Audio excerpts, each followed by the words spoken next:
Hello YouTube vintage stereo restorers, and in particular those that like vintage tuners. I was just thinking myself, I was reading a couple blogs about this tuner, the KLH Model 18, and somebody called it kind of the mini solid state Dynaco FM3, and so yeah, with that dial, for sure. Sound wise, yes. I see the FM3 is a little warmer when they're set up correctly. If the FM3 has fresh tubes, good caps, and a good alignment, it's fantastic. This one's fantastic too for its size. And so I've got it all together. I replaced the few electrolytic caps.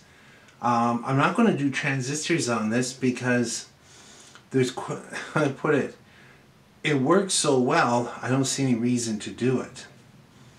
There aren't any weird noises or anything. I'm just putting it on. You won't hear anything. It's through my headphones. I'm trying to keep the copyright violations down.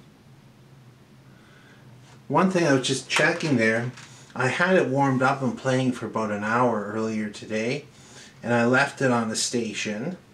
And I wanted to see if when I turned it on cold, it would be tuned in the center and it would be locked in stereo, and it actually was. That's really cool. And that's something the Dynaco FM3 is notorious for. You have to keep adjusting it. There are a couple fixes to make that better. There's one ceramic capacitor you can replace with a polyester. It's right around the tuner. I forget what stage it's at. It's been a while since I did one. And there's a couple things you can do with the tuner. But this one is staying right on.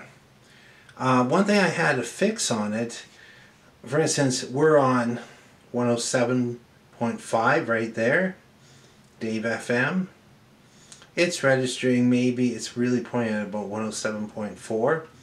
It was quite a bit off. That would have been around 106.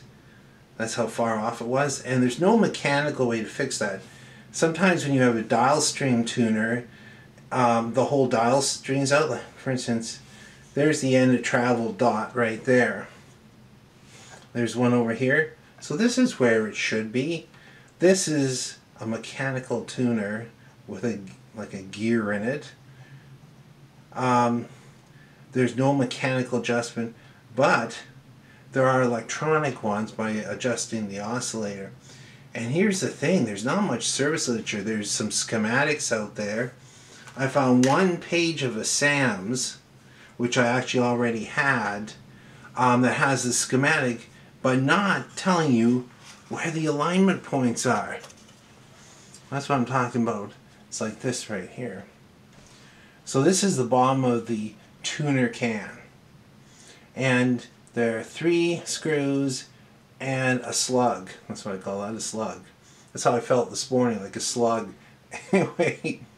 This one here, just by tuning them just slightly, like a quarter turn in each direction, that's the oscillator right there.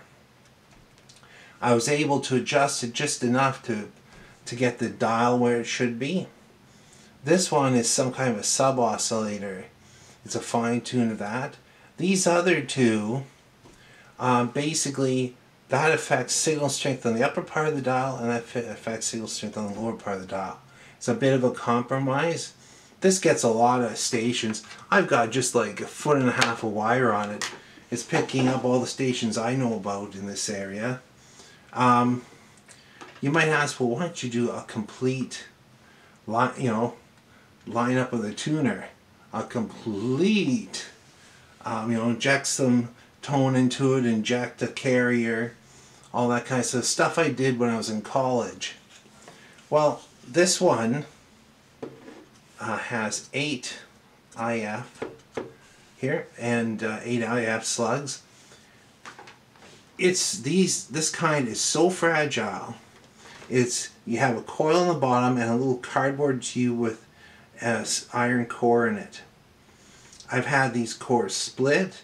I've had them get stuck in the tubes, in the cardboard tube. It can be a real pain. If the IF even seems close to being lined up, I wouldn't touch it. And you can kind of tell.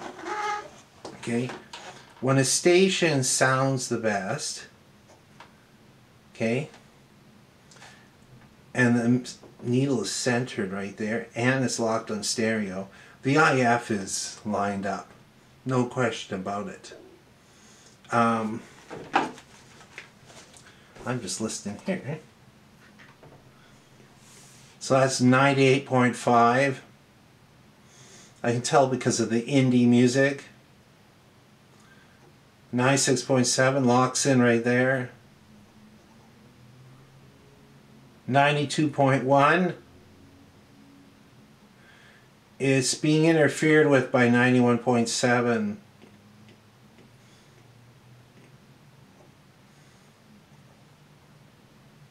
Do you notice? It's just a little critique here, okay? This is my opinion. But so many of these stations, they're playing the same stuff, the same schlock over and over again, okay? It's like, I hear, I'm down, you know, at whatever, 92.1, and I hear, oh yes, we have, here's Cher with da-da-da-da-da. Then you go up to 103.9 or 5, one of those stations up there. It's like, 20 minutes later, they're playing the same song. And I think a lot of it's because so many of them are owned by the same companies. But then, what makes FM still worthwhile, tell me if I'm wrong, let's start a little bit of an argument about that. I mean, a friendly discussion. Like 98.5 is a community radio station. It's owned, like it's a non-profit type of radio station. And the Saturday afternoon blues show is really good. The guy plays real records, you know. It just sounds so good and it's so interesting, and you don't know what to expect. Then there's, I'm trying to think what that is. CBC FM, I'm in Canada, has good classical music during the day. They have about 5 hours of classical music most days. And you can just lock it on there and just relax. I listen to jazz, classical, blues, rock, heavy metal, all of those. I gotta tell you, the only thing I don't like is rap. It's after my time, you know. I didn't get into it. But so many of them, like you tune in 96.7 and go, oh, I just heard that song half an hour ago. Not Doug and the Slugs again, please. You see what I mean? And it's the same on AM. AM is like mostly news radio, some sports coverage and talk radio, but there's a few oldie stations that actually have people that play records or CDs. And one is Robbie Remembers on AM 740.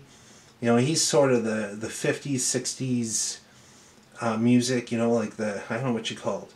It's kind of rock, soft rock, Bobby Darin type of stuff. But it's neat to listen to. Anyway, I'm going to leave it there. This one is working really nicely. You have this pointer lined up well. Everything's coming in stereo. It's a great tuner. Thanks for watching and listening.